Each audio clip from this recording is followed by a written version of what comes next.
Praise road. હું Stanley Macwan. મારી YouTube channel Gujarati Bible સ્ટડીમાં તમારું સ્વાગત છે. મારી ચેનલને અત્યારે આજ ઘડે તમે સબસ્ક્રાઈબ કરી લો અને સારા જ્ઞાનમાં તમે વધતા જાઓ. એક સ્ત્રી હતી જેની પાસે 10 અધેલી હતી. એમાંની એક અધેલી ખોવાઈ ગઈ. તો એ સ્ત્રીએ દીવો સળગાવ્યો અને આખા ઘરને ઉથલપાથલ કરી નાખ્યું. તો અધેલીમાં એવું તો શું હતું કે એણે ઉથલપાથલ કરી નાખ્યું? શું એટલી એ ગરીબ હતી? અને જો ગરીબ હતી તો અધેલી મળ્યા પછી એણે પાર્ટી શું કામ આપી? એ અધેલી શું સૂચવે છે? એ ઘરને એણે ઉથલપાથલ કરી નાખ્યું એ શું સૂચવે છે? અને આ સ્ત્રી એ આજે આપણને શું શીખવાડવા માગે છે એ જાણવાના માટે મારી સાથે આ વિડીયોને આખો જુઓ.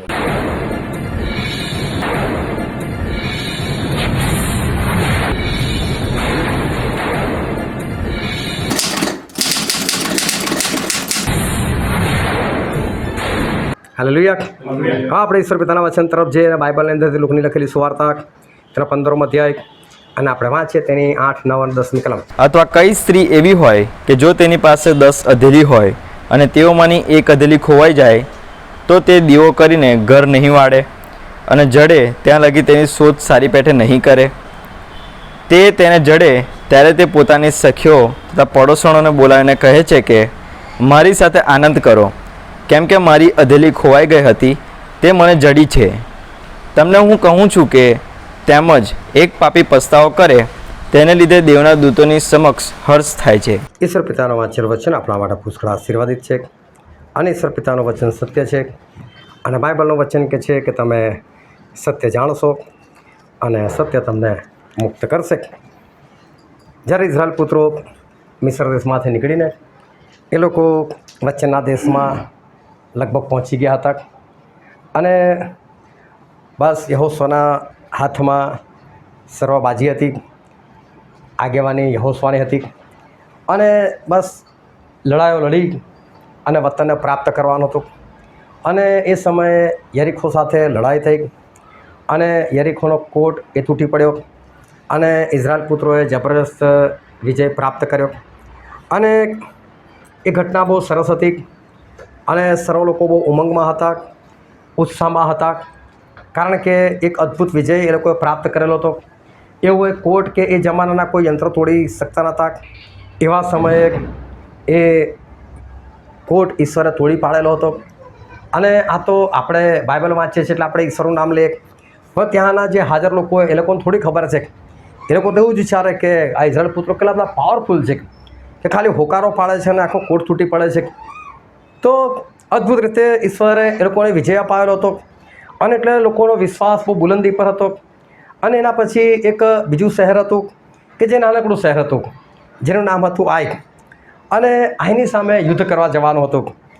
અને યહોશુઆએ 2 જણને કીધું કે જાઓ તમે અને આઈની બાતમી કાઢીને આવો કે આઈ કેવું છે, કેટલું નાનું છે, કેટલું મોટું છે, ત્યાંની સેના કેવી છે, એ લોકોના હથિયારો કેવા છે, માણસો કેવા છે. અને આ બધા લોકો જે જાસૂસ હતા એ લોકો ગયા, જાસૂસી કરીને આવ્યા અને લોકો આવીને યહોશુઆને કહે યહોશુઆ કે છે કોઈ ગભરાવાની જરૂર નથી કે છે, બહુ નાનું શહેર છે કે છે અને ત્યાં તો આપણે ખાલી 2000 લડવા જઈશું કે છે અને બહુ તો 3000 મોકલજે, એનાથી વધારે નહીં મોકલવાના કે છે અને આપણે બિંદાસથી જીતીને આવીશું. અને લોકો ગયા ત્યાં આગળ લડવાના માટે 3000 લોકો. પરંતુ ઘટના કંઈ ઉલટી બની. ઇઝરાયલ પુત્રો ભાગ્યા, અમુકના મરણ થઈ ગયા અને એ લોકો ઉલટા ભાગ્યા, હાર થઈ. અને હાર થઈ એટલે યહોશુઆ જે છે એ યહોશુઆને બહુ ખરાબ લાગ્યું. એમણે કપડાં ફાડ્યા અને યહોશુઆ ઈશ્વરની સમક્ષ એ કરાકોશની પાસે ઊંધા પડી ગયા અને ઈશ્વરે વિનંતી કરવા લાગ્યા, ઈશ્વર અમે લોકો હાર્યા કેમ? ઇઝરાયલ પુત્રો એ હારીને કેમ આવ્યા? એમણે પીઠ કેમ દેખાડી દુશ્મનોને? શું એવું કારણ છે? અને મને નથી ખબર કે એ લોકો કેટલા વાગે લડવાના માટે ગયા. એ સવાર હતી કે બપોર હતી એ મને નથી ખબર. પરંતુ જેવી આ ઘટના બની તરત જ એ સવારે બની હોય તો સવારે, બપોરે બનેલી હોય તો બપોરે યહોશુઆ ઈશ્વરની આગળ ઊંધા પડી ગયા. અને જ્યારે ઊંધા પડી ગયા તો ત્યાં સુધી ઊંધા પડી રહ્યા જ્યાં સુધી ઈશ્વર એમની પાસે ના આવ્યા. અને પછી આખરે ઈશ્વર એમની પાસે આવ્યા સાંજ પડતા અને યહોશુઆને કીધું યહોશુઆ ઉઠ કે છે, કેમ તું ઊંધા મોએ પડ્યો છે કે છે? તો કે પ્રભુ ઇઝરાયલ પુત્રોએ પીઠ દેખાડી છે, એ લોકો હારીને આવ્યા છે. કેમ અમારા ઇઝરાયલ પુત્રો હારે? કેમ અમારી પ્રજા હારી જાય? અમે તમારા લોકો, અમે આશીર્વાદિત લોકો, અમે હારીએ કેમ ના? પ્રભુ તમે અમારી સાથે છો. તમે દિવસે મેઘસ્તંભમાં, રાત્રે અગ્નિસ્તંભમાં, તમે અમારી સાથે રહેનાર વ્યક્તિ, તમે અમારા અદ્ભુત સર્વશક્તિમાન દેવ, અને તમારા કારણે તો અમે અહીં સુધી પહોંચ્યા છે. અને આજે એક નાનકડા શહેર સામે અમે હારી ગયા. કેમ આવું? એનું કારણ શું કહે છે? અને ઈશ્વરે યહોશાને કીધું કે યહોશા ઊભો થાક, ઇઝરાયલની અંદર પાપ છે કે છે. તો કોણે પાપ કર્યું છે કે છે? તો કાલે હું તને દેખાડીશ કે છે. બધાને કુળ પ્રમાણે ભેગા કરજે, અને પછી હું કુળને પકડીશ, કુળ પછી ખાનદાનને પકડીશ, એક પરિવારને પકડીશ, એના પુરુષોને પકડીશ, અને પછી એમાંથી જે મેઇન માણસ છે જેણે પાપ કર્યું છે એને પણ હું પકડીશ, અને એને આપણે સજા કરીશું. અને યહોશાને આ વાતની ખબર પડી કે કોઈ કે પાપ કર્યું છે, પણ એ નથી ખબર કે એ વ્યક્તિ કોણ છે. અને યહોશાએ બધા ઢંઢેરો પેટીને કહેવડાવી દીધું, કાલ સવારે બધા હાજર થઈ જજો, બધા પોતપોતાના કુળ પ્રમાણે ઊભા થઈ જજો. અને બીજા દિવસે બધા કુળ પ્રમાણે ઊભા થઈ ગયા. અને જે વ્યક્તિએ પાપ કરેલું નામ આખાન હતું એ પણ ત્યાં હાજર છે. અને એનું કુળ પકડાયું, એનું ખાનદાન પકડાયું, એનો પરિવાર પકડાયો, પુરુષોને પકડ્યા, અને આખરે આખાને પણ પકડવામાં આવ્યો. અને કીધું કે આ માણસ છે કે જેણે કંઈક સોનું, કંઈક ચાંદી, કંઈક કપડાં એ ચોરીને, ઈશ્વરનું હતું એ ચોરીને, એ શ્રાપિત વસ્તુ એણે પોતાના તંબુમાં સંતાડેલી છે. અને એના તંબુમાંથી બધું મંગાવવામાં આવ્યું. અને ઈશ્વર પૂછવામાં આવ્યું છે શું કરે કે છે? અને યહોશાને કહેવામાં આવ્યું કે એને એના આખા પરિવાર સાથે કે છે મારી નાખો કે છે ને, પથ્થર મારીને મારી નાખો. અને યહોશાએ બધાને એકઠા કર્યા અને કીધું કે ઈશ્વરે જે પ્રમાણે કીધેલું છે એ પ્રમાણે આપણે કરીએ. અને એ લોકોને લઈ ગયા, અને એ બધાને ખીણીની અંદર પથ્થર મારીને મારી નાખવામાં આવ્યા. પરંતુ ઇઝરાયલ પુત્રો હાર્યા. એ ઘટના, એ બાબત આ યહોશાથી સહન ના થઈ. અને જો યહોશા એ કોઈનો વાંક નથી કાઢતા, યહોશા કોઈ સિપાહી નથી કહેતા, લડતા નથી આવડતું લાગ, આટલું નાનું શહેર, તલવાર ચલાવતા નથી આવડતું, ભાલા ચલાવતા નથી આવડતું, હારીને આવવાનું, કોઈ નથી કહેતા. એ ઈશ્વરને પણ નથી કહેતા. પણ ઈશ્વરને પૂછે છે, ઈશ્વર અમારામાં છે શું? અમારી અંદર એવું શું છે કે જેને કારણે અમે હાર્યા? કારણ કે યહોશાને ખબર છે મારાથી કશું નથી થતું, મારા સિપાહીઓથી કશું નથી થતું, પણ જે કંઈ કરે છે ઈશ્વર કરે છે. ઈશ્વર અમને વિજય અપાવે છે. અને જો આજે ઈશ્વર અમને વિજય નથી અપાવ્યો તો પછી એનું કારણ શું? કેમ ઈશ્વર અમારાથી દૂર ગયા? કેમ આજે અમારી હાલત ખરાબ થઈ? એનું કારણ શું? એ કારણ જાણો. અને એ કારણ યહોશાએ જાણ્યું અને કારણ દૂર પણ કર્યું. એ વ્યક્તિને પથ્થર મારીને મારી નાખવામાં આવે. ઇઝરાયલ પુત્રોની અંદર કંઈ પણ થાય, એ પ્રજાની અંદર કંઈ પણ થાય તો તરત જ એ મૂસા હોય તો મૂસા પણ વહેલા ને વહેલા મુલાકાત મંડપમાં ભાગે. અને મુલાકાત મંડપની જે અંદર જે ઊંધા પડી જાય, યહોશા પણ પાછળ ભાગે. પણ યહોશાને મુલાકાત મંડપમાં ના જવાય, એટલે યહોશા મુલાકાત મંડપની બહાર ઊંધા પડી રહે. એ બહારથી પ્રાર્થના કરે કે પ્રભુ જેવો હોય તે મારા માલિકને મૂસાને તમે દેખાડો. અને મૂસા પ્રાર્થના કરી, ઈશ્વર શું છે? કેમ અમારે ત્યાં મરકી? કેમ અમારે ત્યાં બીમારીઓ? કેમ અમારે ત્યાં આવું છે? કેમ ફલાણું છે? કેમ ઠીકણું છે? અને ઈશ્વર હલ દેખાડે કે જો તારે આટલું કરવાનું, કે ઇઝરાયલ પુત્ર ફલાણું કર, ઢીકણું કર્યું છે, તું આમ કર, તું તેમ કર. એકવાર તો મરકી ફાટી નીકળી અને મૂસા દોડે છે અને હારૂનને પૂછે, એ હારૂન જલ્દી જાકે છે, ધૂપ પાત્ર હાથમાં લે કે છે, પબ્લિકમાં ઘૂસી જાકે છે, ઈશ્વરના માણસની વચ્ચે ઊભો રહે કે છે, ધૂપ નાખ, ઈશ્વર પ્રાર્થના કર, આ મરકી બંધ થાય કે છે, હું જાઉં છું મુલાકાત મંડપમાં જલ્દી. અને મૂસા મુલાકાત મંડપમાં જાય છે. ઈશ્વરને બોલાય, ઈશ્વર કેમ આવું? આ બધું તમે દૂર કરો. પરંતુ આ લોકો એ ગમે ત્યારે કંઈ પણ પરિસ્થિતિ બગડે એટલે ઈશ્વર પાસે અવશ્ય જાય અને ઈશ્વરને પૂછે કે ઈશ્વર કેમ અમારા જીવનની અંદર આ ઘટના બની છે? કેમ અમારા જીવનની અંદર આવું થયું છે? આજે ઘણો બધો સમય વીતી ગયો, દુનિયા બહુ આગળ વધી ગઈ અને અત્યારે માણસો જે છે એ માણસો હવે જગતના જ્ઞાનથી ભરાઈ ગયેલા છે, સાંસારિક જ્ઞાનથી ભરેલા છે, ટેકનોલોજીથી ભરાઈ ગયેલા છે. અત્યારે અલગ અલગ પ્રકારના મશીનો આવ્યા છે. સિટી સ્કેન કોઈક મશીન છે, સોનોગ્રાફી કરવાનું કોઈક મશીન આવે છે, MRI કરવાનું કોઈક મશીન આવે છે, શરીરના અંદરના ભાગ એ દેખાડી દે છે, કઈ જગ્યાએ શું છે એ બધું દેખાડી આપે છે. અને માણસો આજે એ કારણ જાણવાના માટે એ સંસારિક જ્ઞાન પ્રમાણે એ લોકો દોડાદોડ કરે છે. આજે લોકો ઈશ્વર પ્રત્યે બેદરકાર બની ગયેલા છે. આજે લોકો પોતાના જીવન પ્રત્યે બેદરકાર બની ગયેલા છે. અને કારણ એક જ છે કે જગતનું જ્ઞાન જે વધવા લાગ્યું છે એની પાછળ આજે માણસો એ ખેંચાવા લાગ્યા છે. પરંતુ ઈશ્વર એ હંમેશા એ ચાહે છે કે માણસો સત્ય જાણે, સત્યથી મુક્ત થાય. અને એટલે પ્રભુ ઈસુ આવ્યા તો લોકો તો ભૂલી જ ગયેલા બધું કે કઈ રીતે અમારી સાથે વ્યવહાર થાય છે ઈશ્વરનો, ઈશ્વર કેવી રીતે અમારા જીવનમાં કામ કરે છે, કેવી રીતે માણસની પરિસ્થિતિ બગડે છે, કેવી રીતે માણસના જીવનની અંદર બીમારીઓ આવે છે, કેવી રીતે માણસના જીવનમાં શ્રાપો આવે છે, કઈ રીતે દુર્દશાની અંદર પડે છે, કઈ રીતે એને ખાવા પીવાની તકલીફ પડે છે, એ બધું માણસ ભૂલી ગયેલો હતો. માણસ જગતના જ્ઞાનની અંદર એ આગળ વધતો ગયેલો હતો. પરંતુ પ્રભુ ઈસુ આવ્યા અને પ્રભુ ઈસુ આવીને ફરી આ બધી વાતો જે છે એ વાતો પ્રભુ ઈસુ ખ્રિસ્તે એ યાદ દેવડાવી. જ્યારે પ્રભુ ઈસુ ખ્રિસ્તની સામે એક પક્ષઘાતીને એટલે લકવાગ્રસ્ત માણસને લઈ આવવામાં આવે છે અને પ્રભુ ઈસુ ખ્રિસ્ત કોઈના ઘરમાં હતા અને લોકો છાપરું તોડીને એ માણસને ત્યાં ઉતારે છે. અને પ્રભુ ઈસુ લોકોનો વિશ્વાસ જુએ છે. કે લોકોનો વિશ્વાસ કેટલો સરસ છે કે હું આને સાજો કરીશ. જગ્યા ના મળે તો છાપરા પર ચડી ગયા, છાપરું તોડી નાખ્યું અને આ માણસે મારી પાસે લાવ્યા. કેટલો બધો વિશ્વાસ છે. અને પ્રભુએ માણસે કીધું એ વિશ્વાસ જોઈને કે મારા દીકરા હિંમત રાખ, તારા પાપ તને માફ થયા છે કે છે. અને ત્યાં ઘણા બધા લોકો હતા, ફરોશીઓ. લોકો મનમાં વિચારવા લાગ્યા આ તો દુર્ભાષણ કરે છે, દેવ વગર કોણ પાપ માફ કરી શકે, આ માણસ કેમ એવું કહે છે કે હું પાપ માફ કરું છું કે છે. પરંતુ પ્રભુ ઈસુ લોકોના વિચાર જાણીને કહે છે કે તમને નથી ખબર કે છે માણસના દીકરાને પાપ માફ કરવાનો અધિકાર છે.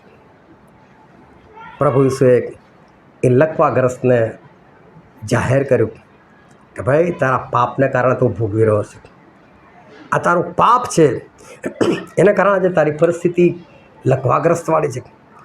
પણ ચિંતા ના કર, તારો વિશ્વાસ મેં જોયો છે, હું તારા પાપ તને માફ કરું છું. અને પાપ માફ કરું છું એનો બીજો અર્થ કે હવે તું સાજો પણ થઈ જઈશ.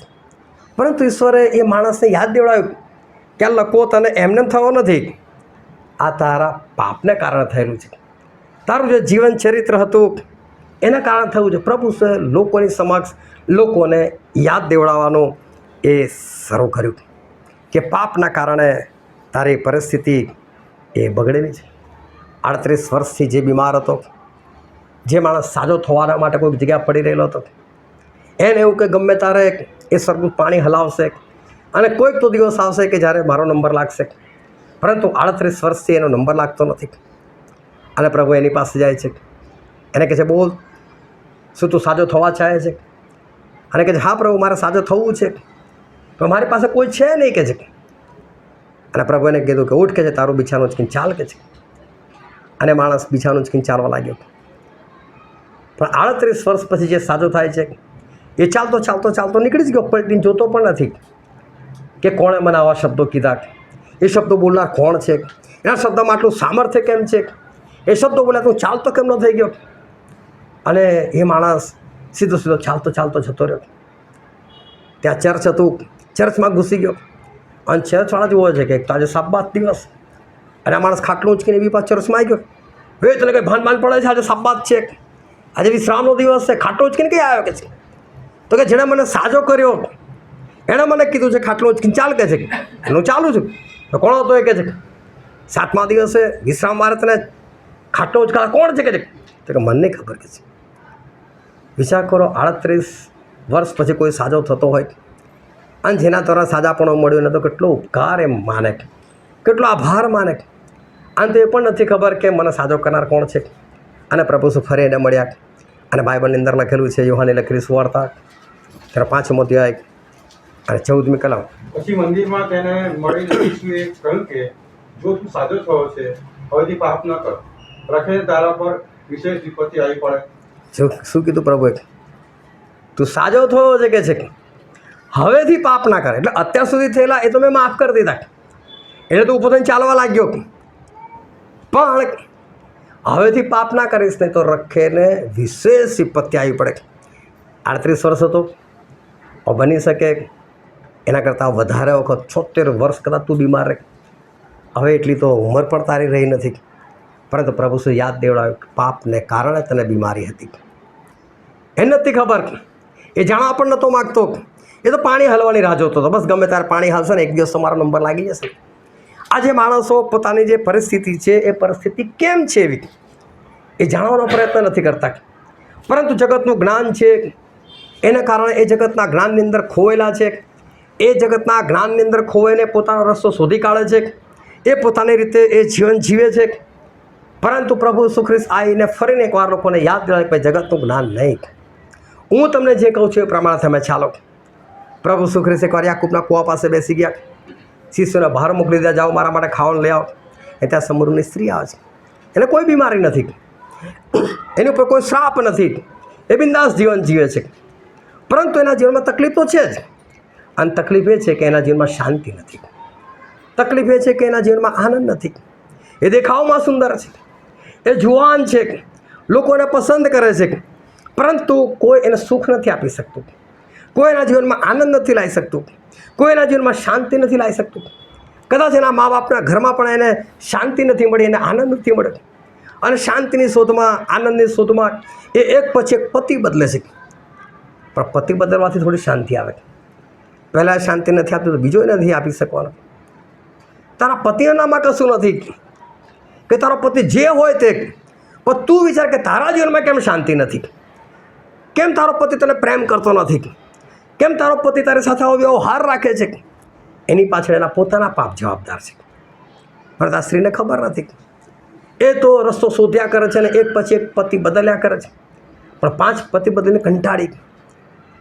આ તો પ્રક્રિયામાં સમય વધારે જાય છે. લગ્ન કરો, કરાર કરો, ફરી પાછું છૂટાછેડા લો, એનું સર્ટિફિકેટ લો, ફરી બીજો શોધો. એના કરતાં બહેતર છે હવે લગ્ન બગ્ન કરવું જ નથી, એમને જ રાખો.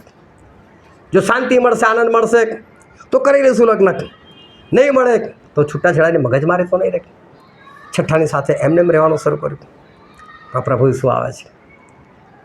બાઇબલ વાંચતી ત્યાં સ્ત્રી યાકૂબનો પૂર્વજ છે ખબર હતી, એને એની પરંપરા ખબર હતી કે અમારા લોકો પહાડ પર ભજન કરવા જાય છે, ઇઝરાયલ લોકો યરૂશાલેમમાં ભજન કરવા માટે જાય છે. એને ખબર હતી, એને ખબર હતી કે પ્રભુ તો હોય છે, એને એ પણ ખબર હતી કે ખ્રિસ્ત આવનાર છે. કેટલું બધું જાણતી હતી બાઇબલ વિશે, પરંતુ એના જીવનમાં શાંતિ નથી અને એના જીવનમાં આનંદ નથી. અને પ્રભુ શું એટલે જ એની પાસે રોકાયા. અને જ્યારે પ્રભુ ઈસુ ખ્રિસ્તને શાંતિ અને આનંદ આપવાની વાત કરે છે, આ પવિત્ર આત્માના ફળ છે. અને પ્રભુને જીવતું પાણી એટલે પવિત્ર આત્મા જ આપવાની વાત કરતા હતા કે જો તું મારી પાસે માગીશ હું તને જીવતું પાણી એટલે કે પવિત્ર આત્મા આપીશ અને તારા જીવનમાં શાંતિને આનંદ આવશે. આશ્રય કે આપી દો કે તે કેવી રીતે થોડું મળે. પહેલાં તને તો ખબર પડી જો કે તારા જીવનમાં શાંતિ કેમ નથી ને આનંદ કેમ નથી.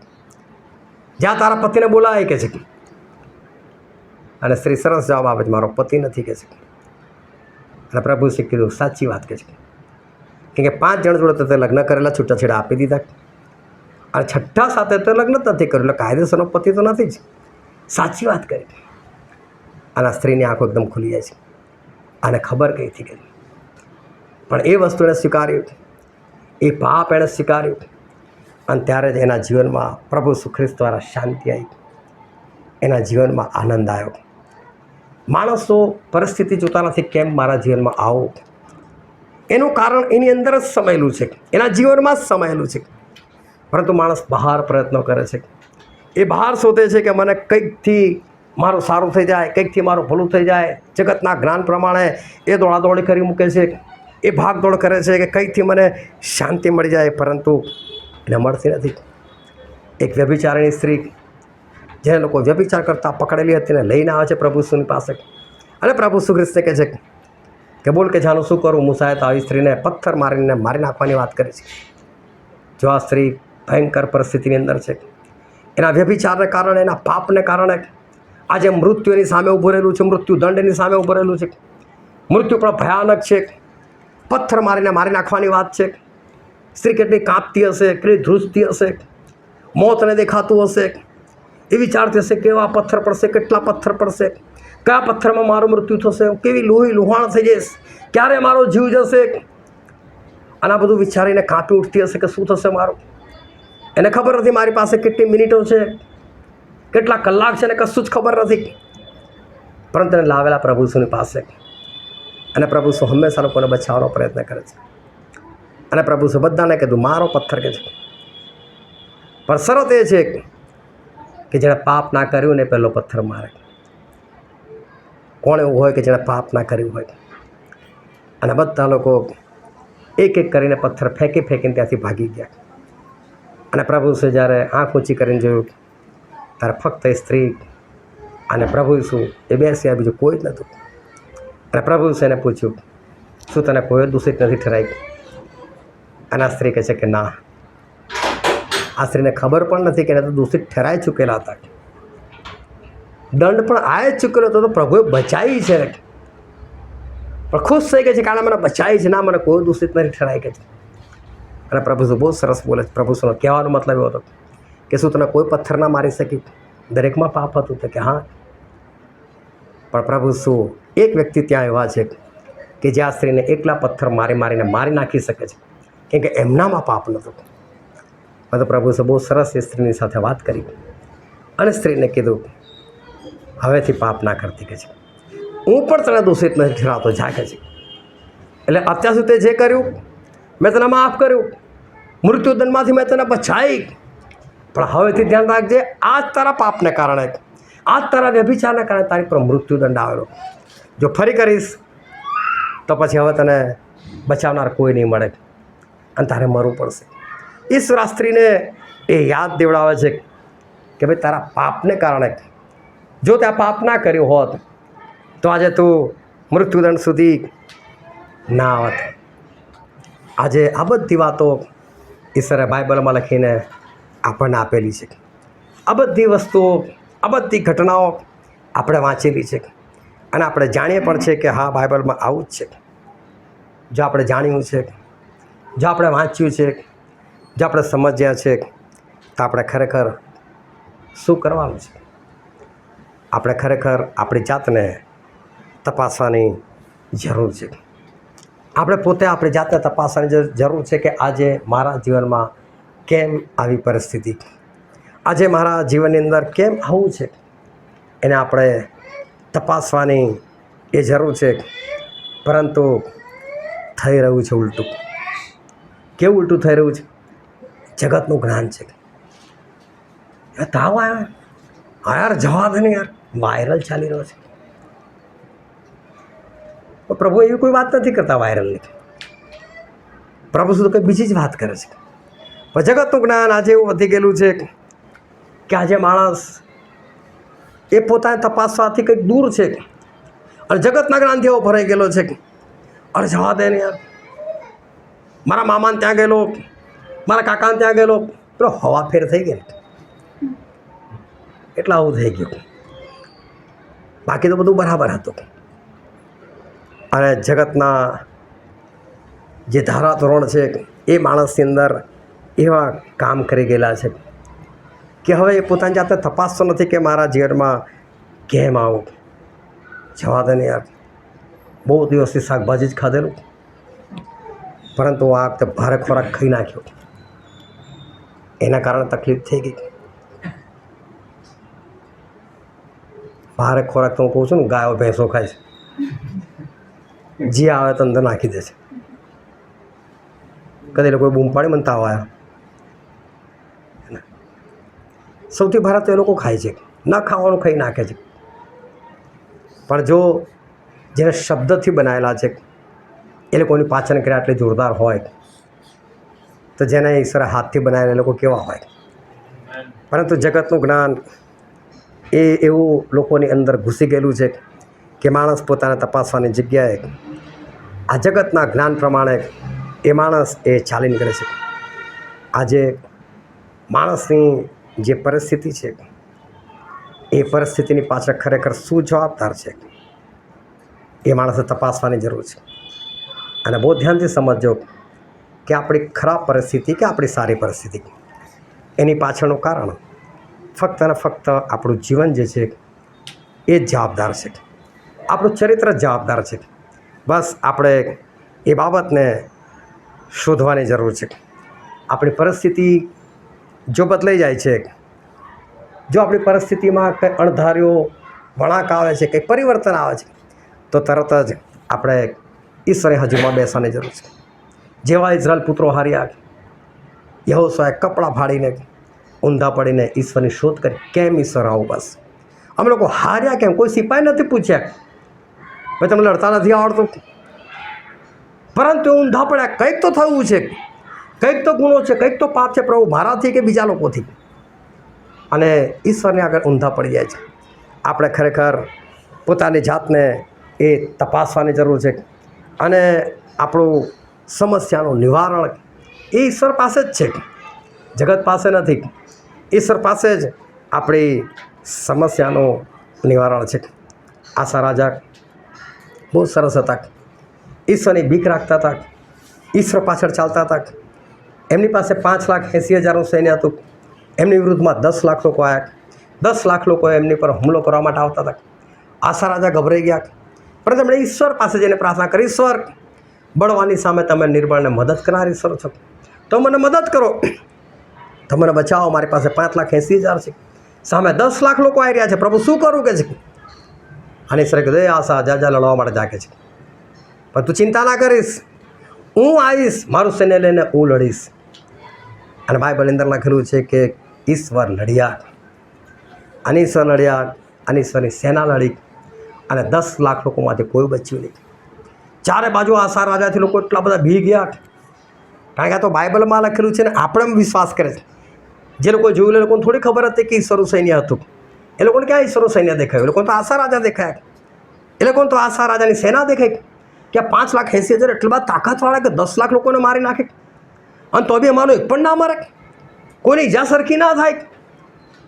ઈશ્વર એમની સેના લડે તો કોને ઈજા થાય? અને ચારે તરફ લોકોમાં ધાક બેસી ગઈ કે આશા એટલે જોરદાર.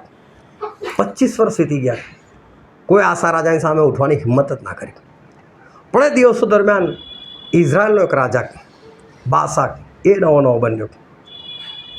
એને તો બીજા બધા ભલે ગભરાતા હોય, હું તો આશા રાજા પર ચઢાઈ જ કરું કે એ આવ્યો, આશા રાજા પર ચઢાઈ કરી, અને આશા રાજા ગભરાઈ ગયો, પણ પ્રાર્થના ના કરી આ વખતે. અને એને માણસો મોકલ્યા અરામના રાજા પાસે. હવે કહે છે તારી સાથે તો કે મારો સમ છે, સલાહ છે, તારા બાપ જોડે પણ સલાહ સમ ચાલતો હતો કે લેજો, મેં મારું સોનું ચાંદી મોકલ્યું છે, મારા ઈશ્વરના ઘરમાંથી મંદિરમાંથી પણ સોનું ચાંદી લાવીને મેં તને મોકલ્યું છે, આ બધું સ્વીકાર કર, આય અને મને બચાવી કે છે. જો બરોબર આશા કે છે મને મારવા આવ્યા છે. અરામનો રાજા વિચારવા પડ્યો, અરે આશાથી તો હું જ બીવું છું કે છે, અને આશા પેલા બાસાથી બીએ છે, અને મારી મદદ માગે છે. આનામાં કંઈ છે જ નહીં, જે સોનું વળું લાવો, મદદ તો કરીએ નહીં. અને જઈને પેલા બાસાને મારીને ભગાડ્યો, અને આશાને બધું સોંપી દીધું. પણ ઈશ્વરને ગમ્યું નહીં કે આશા રાજાએ મારી પર વિશ્વાસ કેમ ના કર્યો, આશા રાજા મારી પાછળ આવ્યો કેમ નહીં. અને ઈશ્વરે પોતાના એક સેવકને આશા રાજાની પાસે મોકલે, જાય એને જેને કહે છે મારી વાત કહે છે.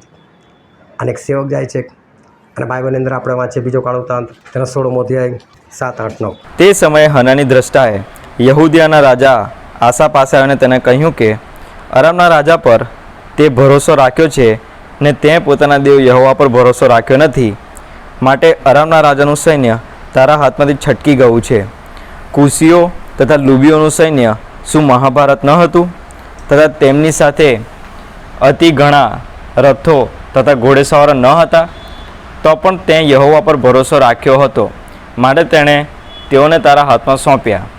કેમ કે યહોવાની નજર આખી પૃથ્વીનું નિરીક્ષણ કર્યા કરે છે, જેથી જેઓનું અંતઃકરણ તેની તરફ સંપૂર્ણ છે તેઓને સહાય કરીને પોતે બળવાન છે એમ દેખાડી આપે છે.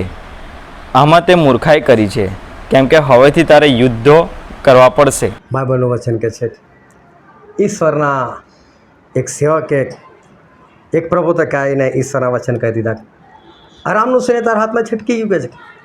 એ ત્યાં તારાથી બીતો હતો, પણ તે એની જ મદદ લીધી, આને કે છે ઈશ્વરની દ્રષ્ટિએ આકાશમાંથી સર્વ મનુષ્યના હૃદય ઉપર છે કે હવેથી તારે યુદ્ધો કરવા પડશે. આમાં તે શું કરી છે? મૂર્ખાઈ કરેલી છે. આમાં તે મૂર્ખાઈ કરી છે. આ આશા રાજાનો એક પાપ હતું અને ઈશ્વરે જ્યારે એને પાપ દેખાડ્યું ત્યારે આશા રાજાની ફરજમાં આવતું હતું કે આશા રાજાએ આ સેવકને કહેવાનું હતું કે ભાઈ મારા માટે પ્રાર્થના કર અને ઈશ્વરને કહે કે ભાઈ મને માફ કરે. નમી જવાનું હતું પણ આ તો વાત ખરાબ લાગી. હું રાજાને તું મને કહી જાય છે, તું મને કહે છે મારામાં પાપ છે. અને તમે જોજો આ ઈગો પ્રોબ્લેમ, તમે કોઈકને કંઈક કહો ને એને હૃદયમાં ઉતરી જાય. સાચી વાત પણ કળિયું હોય ને તો માણસ હૃદયની અંદર ઉતરી જાય છે, એ સ્વીકારવા તૈયાર થતો નથી. હા ભાઈ કોઈ આપણું પાપ દેખાડે ને બહુ ધ્યાનથી સમજજો આ વસ્તુ. જ્યારે બી કોઈ તમને એનું પાપ દેખાડે ને એના પગ પકડી લેજો બસ. કેમ કે એ પાપ દેખાડે છે એના કારણે તમારું સ્વર્ગ પાક્કું થશે. તમે પાપ છોડી દેશો, પકડી લેજો એના પગ કે ભાઈ સારું થયું તે મને મારું પાપ દેખાડ્યું, તું પણ પ્રાર્થના કર મારા માટે ને હું પણ પ્રાર્થના કરીશ, હું પણ બદલીશ. પરંતુ ખરેખર ઉલટું થાય છે. માણસના હૃદયને વાગી જાય છે. એનું થાય મને કોઈ કીધું, મને કોઈ સંભળાયું અને આ પ્રોબ્લેમ થઈ જાય છે. આશા રાજાને પણ એવું જ થયું. આશા રાજાએ માફી ના માગી અને જેલમાં નાખી દો કે જાણે. અને એના જેવા જેટલા વિશ્વાસો બધાને મારો કે છે. અને લોકો પર ત્રાસ ગુજાર્યો. આ લોકો પર ત્રાસ ગુજાર્યો અને થયું એવું કે એનો પગ સડવા લાગ્યો. શાના કારણે? આ પાપને કારણે. આશા રાજાને ખબર છે કે મારો પગ એ સડી રહ્યો છે. અને વાંચો બીજો કાળો તાંત 16મો અધ્યાય અને 11 અને 12. આશાના કૃત્યો પહેલેથી તે છેલ્લે સુધી યહૂદિયા તથા ઇઝરાયલના રાજાઓના પુસ્તકમાં લખેલા છે. તેને પોતાની કારકિર્દીના 39મા વર્ષમાં પગમાં દર્દ થયું. એ દર્દ બહુ ભારે હતું તો પણ પોતાના દુઃખમાં તેણે યહોવાની નહીં પણ વૈદ્યોની સહાય લીધી. 39 વર્ષમાં એને દર્દ થયું અને 41મા વર્ષમાં એ મરણ પામ્યો. ધ્યાનથી સમજજો. એણે યહોવાની નહીં પણ કોની સલાહ લીધી? વૈદ્યોની. લખ્યું છે ને એવું. એણે યહોવાની નહીં પણ વૈદ્યોની સલાહ લીધી. એને ખબર છે કે મેં પાપ કર્યું છે અને પાપના કારણે મને તકલીફ પાવી પડી છે. આ મારા જીવનમાં જે સડો છે પાપના કારણ જ છે. પણ ઈગો એટલે એને શું કહું? રાજા છું, બચી જઈશ, બોલાવીશ વૈદ્યોને, બોલાયા વૈદ્યોને. કંઈ જ ના થયું. 3 વર્ષ સુધી આ સડો રહ્યો. સડો વધતો ગયો અને આખરે આ રાજા જે છે એ રાજા એક ખલાસ થઈ ગયો. એણે વૈદ્યોની સલાહ લીધી પરંતુ ઈશ્વર પાસે એ આવ્યો નહીં. પરંતુ હનાની દ્રષ્ટિએ એવું કીધું આમાં તે મૂર્ખાઈ કરેલી છે. હાલેલુયા. આપણું પાપ નહીં શોધવું અને સંસારમાં નિવારણ શોધવું આ બહુ મોટી મૂર્ખતા છે ઈશ્વરની દ્રષ્ટિમાં. જગતની દ્રષ્ટિએ બહુ સારું છે. જગતના લોકો તો વાહ વાહ કરે, હા સરસ યાર, એ સારો નિર્ણય લીધો, સારા ડૉક્ટર પાસે ગયો, સારી જગ્યાએ ગયો, બધું સારું થશે તારું. પરંતુ ઈશ્વરની દ્રષ્ટિમાં શું છે? મૂર્ખતા છે. ઈશ્વર આ બાબતને એ મૂર્ખતા કહે છે. આપણે વાંચ્યું છે આપણે આ મૂર્ખતા કરવાની એ જરૂર નથી, પરંતુ આપણે આપણી પરિસ્થિતિ માટે આપણી જાતને એ તપાસવાની જરૂર છે. અને જે વચ્ચે આજે આપણે વાંચેલું હતું લુકની લખેલી સુવાર્તા અને તેનો 15મો અધ્યાય આપણે વાંચેલો હતો અને 8મી કલમથી લઈને 10મી કલમ સુધી જે ઈશ્વરો વચ્ચે વાંચેલો હતો. ત્યાં એક સ્ત્રી વિશે લખેલું છે. એ સ્ત્રીની પાસે 10 હથેળી હતી અને એ 10 હથેળીમાંથી એક હથેળી ખોવાઈ જાય છે. મને નથી ખબર આ હથેળી એટલે એક્ઝેક્ટ શું હશે શું નહીં, પણ કોઈ નાણાકીય કદાચ માપદંડ છે. હવે એક ખોવાઈ ગઈ, એક હથેળી ખોવાઈ ગઈ તો આખું ઘર માથે લઈ લીધું, દીવો સળગાવ્યો, આખું ઘર ઝાડુ લઈને વાળ ધૂળ કરી નાખ્યું. હવે વિચાર કરો કે 10 સિક્કા હશે સમજો, એમાંનો એક સિક્કો પડી ગયો. એક સિક્કાની કિંમત કેટલી? અને આ તો એક સિક્કા માટે બધું ઉથલ પાથલ કરી નાખ્યું, બધું આમથી તેમ કરી નાખ્યું, આખું ઘર વેરણ છેરણ કરી નાખ્યું. સિક્કો જોઈએ, સિક્કો જોઈએ, સિક્કો જોઈએ. પણ એની મહેનત ફળી ગઈ. અને મહેનત ફળી ને તો બસ સિક્કો એને મળી ગયો. સિક્કોને મળ્યો બહુ ખુશ થઈ ગઈ. અમે જ્યારે વાંચ્યું પહેલી વખત એટલે મને એવું થયું કે બિચારી બહુ ગરીબ છે. એક સિક્કા મળે એટલું ઉથલ પાથલ કરી નાખી. આપણે કદાચ ના શોધાશોધ કરી પણ પછી એણે પાર્ટી આપી. ફરી પાછું મને મનમાં ખૂંચ્યું આ ગરીબ તો નથી. તો પાર્ટી બી આપી એણે. તો પાર્ટીમાં એક અધેલી થોડી કામ લાગે. મારો ઢગલો ખર્ચ થઈ જાય. પડોશી પડોશીઓમાંથી બધા બોલે ચલો મારી સાથે આનંદ કરો કે છે. તો આનંદ ખાલી એમને થોડો બેઠા બેઠા થાય. અને કેક લાવવો પડે, કાપવો પડે, બધું કરવું પડશે તો ખબર પડે કે આનંદ છે આપણને. તો આણે પાર્ટી કરી નાખી. પણ એ જમાનામાં જે સ્ત્રીઓ ઈશ્વરને જીવન સમર્પિત કરી દેતી હતી એવી સ્ત્રીઓ એક માળા પહેરતી હતી જેમાં 10 અધેલી હોય. અને આજે પણ આ સિસ્ટમ ઘણા બધા ધર્મોની અંદર છે. તમે જોજો કે શીખ ધર્મની અંદર જ્યારે એ લોકો એમનું જીવન સમર્પિત કરે ને તો એ લોકો અમુક નિયમોથી બંધાય. આ નિયમોથી બંધાય ને એટલે અમુક વસ્તુ પોતાની પાસે રાખે. અને તમે જોજો કે તલવાર જેવું કે ખંજર જેવું કે રાખે છે કમરે, એને કિરપાણ કહેવાય ખરેખર. એ લોકોનું પવિત્ર મનાતું હથિયાર છે, કોઈને મારવા બારવા માટે નથી. પણ એ વસ્તુ એને શું સૂચવે છે કે આ મારી પાસે છે ને એટલે મારે દારૂ નહીં પીવાનું, મારે તમાકુ નહીં ખાવાનું, મારે વ્યભિચાર નહીં કરવાનો, મારે ખોટી નજર નહીં નાખવાની, મારે આ રીતે જીવન જીવવું છે. અને એને જેટલા લોકો જુએ ને પવિત્ર માણસ આવ્યો, આ તો આ બધું નથી કરતો ને એવો વ્યક્તિ છે. અને એણે આગળ આ પહેરેલું છે એટલે જોનારા પણ એને એટલી માનથી જુએ અને એને પણ એ વસ્તુ એટલું યાદ દેવડાય કે તારે આ પ્રમાણે જીવન જીવવાનું છે. એવા જ પ્રકારનું આ અધેલીનું હતું. અને એ નિયમ એવો હતો કે જો એ સ્ત્રી ભૂલથી કોઈ પાપ કરી નાખે તો એક સિક્કો અંદરથી ખરી પડતો હતો. એક અધેલી ખરી પડતી તેની પોતે. અને ખરી પડે અને કોઈ બી જોવે હવે 10 અધેલી હોય છે, એક ઓછી કેમ? એ બધા સરખાલા ને શું કર્યું? કેનારા તો બહુ ઓછા હોય. ભાઈ જો એક સિક્કો ગયો છે, કોઈ વાંધો નહીં, જે બી પાપ હોય આપણે ઈશ્વર પાસે જઈએ એવું કહેનાર ઓછા લોકો હોય. મેણા મારનાર બહુ હોય. ભાઈ શું થયું, કેમ ખાઈ ગયો સિક્કો? હવે જેણે કર્યું હોય ને તો બહુ વાંધો નથી આવતો, એ તો બાકીનું બી ઉતારીને મૂકી દે, છોડો મૂકો એક બાજુ. પણ જેણે નથી કર્યું ને કદાચ સિક્કો નીકળી ગયો છે એને તો ચિંતા થાય. આ સ્ત્રી બિચારી કશું નથી કર્યું, સિક્કો ખોવાઈ ગયો, અધેલી ખોવાઈ ગઈ. મને લોકો જોશે તો હું તો પાપી, મેં જે કામ નથી કર્યું મારી ઉપર આવશે. ના, મારે એવું નહીં ઠેરવું. મારે તો મારી જાતને સાચવવી છે. ઉથલ પાથલ કરી નાખ્યું ઘર, દીવો સળગાવ્યો, આમ તેમ કરી નાખ્યું. અને એણે બધું ચેક કર્યું કઈ જગ્યા છે કઈ જગ્યા છે. અને જેવો એને સિક્કો મળ્યો, કારણ કે ખરેખર પાપ કરે તો અધેલી કદી એના હાથમાં ના આવે, પણ તેના હાથમાં એટલે આ સ્ત્રીએ કશું નહોતું કર્યું. અને તારે કેટલી ખુશ થઈ ગઈ, હા મેં મારી જાતને સાચવી રાખેલી છે, મને કોઈ મેણું નહીં મારી શકે. કેટલો આનંદ, એની પવિત્રતાનો આનંદ જો.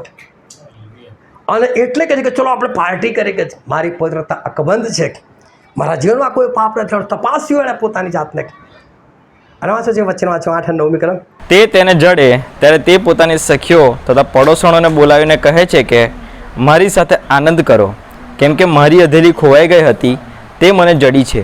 બાઇબલનું વચન કહે છે કઈ એવી સ્ત્રી છે કે જો ખોવાઈ જાય, પડી જાય તો વસ્તુ અલગ છે કે પાપને કારણે ગયું, પરંતુ આ તો પાપને કારણે નથી, કંઈક ભૂલથી કંઈક પડી ગયું છે, ખરી પડ્યું છે, તો શું કરવાનું? તો કે છે એ સ્ત્રી શું કરશે? દીવો સળગાવશે અને બધું ઉથલ પાથલ કરી નાખશે. આ અધેલી એ પાપને દર્શાવે છે. અને જો પાપ થયું છે કે અધેલી ખરી પડી છે તો એને શોધવાની જરૂર છે. જો જીવનમાં પાપ આવ્યું છે તો શોધવાની જરૂર છે. અને આ સ્ત્રીએ શું કર્યું? આખું ઘર ઉથલ પાથલ કરી નાખ્યું. આખું ઘર ઝાડુ લઈને મંડી પડે, સાંયથી ત્યાંથી ખૂણે ખચરેથી બધી જગ્યાએથી વાળી નાખ્યું. અને શોધખોળ કરી એને કે ક્યાં છે અધેલી, ક્યાં છે અધેલી, ક્યાં છે અધેલી. આ ઘર શું છે? બાઇબલનું વચન કહે કે તમારું શરીર જીવતા દેવના આત્માનું મંદિર છે. આપણું આ શરીર છે ને એ ઈશ્વરનું ઘર છે.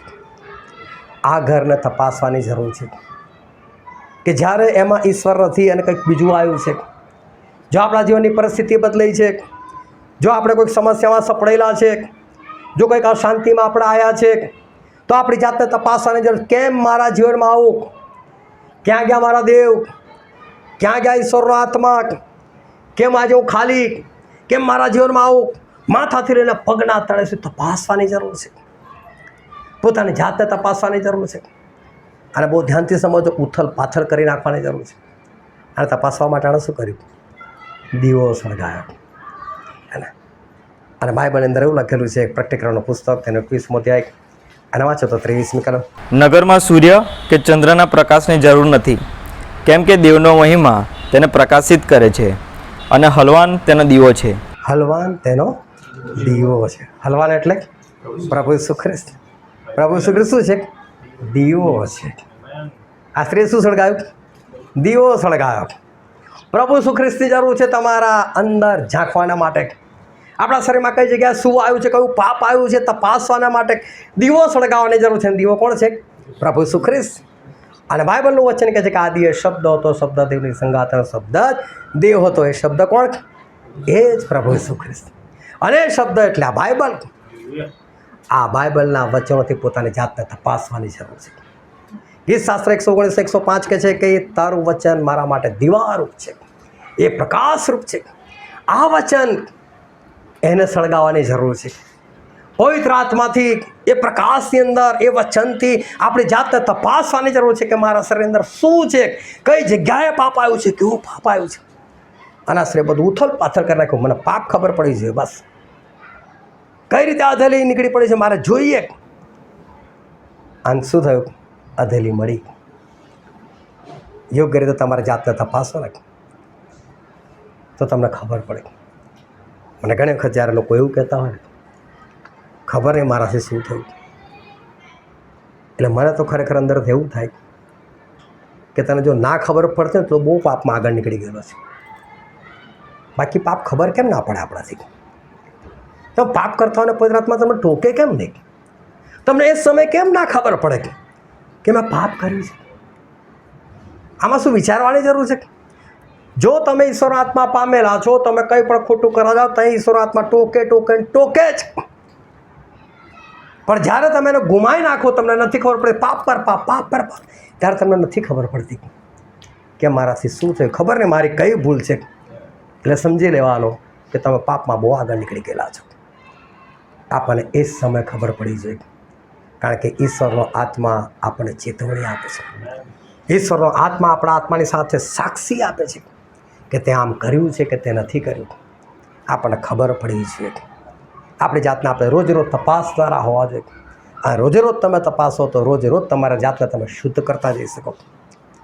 હલવાન એ દીવો છે. એ દીવો સળગાઈને પોતાની જાતને તપાસીને વાળી જોડે સાફ કરવાની જરૂર છે. આમ તો એ પાપ મળી જશે. અને આ પાપથી જો આપણે આઝાદ થઈ જઈશું તો આપણે ચોક્કસ એ આપણે બચી જઈશું.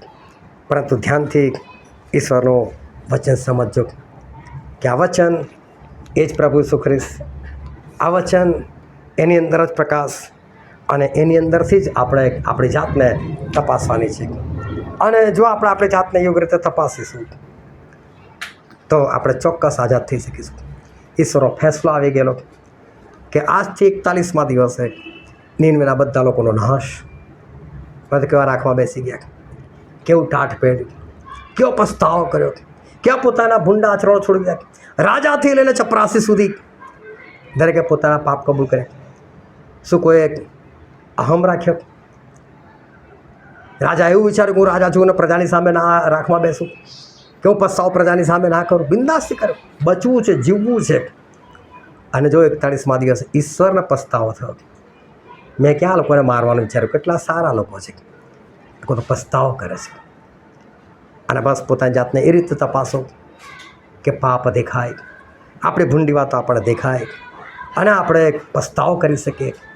અને પસ્તાવો કરીએ તો ઈશ્વર ખુશ થાય છે, કારણ કે ઈશ્વર વચન નીતિ વચન 28:13 અંદર લખેલું છે કે જે પોતાના ઉલ્લંઘનો છુપાવે તેની આબાદી થશે નહીં, પણ જે કોઈ તેને કબૂલ કરીને તેનો ત્યાગ કરશે તેની પર દયા કરવામાં આવશે. ઉલ્લંઘન કબૂલ કરવાના છે, એનો છોડવાના છે, તો ઈશ્વરની દયા આપણી પર થશે. આપણે જાતને આપણે યોગ્ય રીતે તપાસ થશે.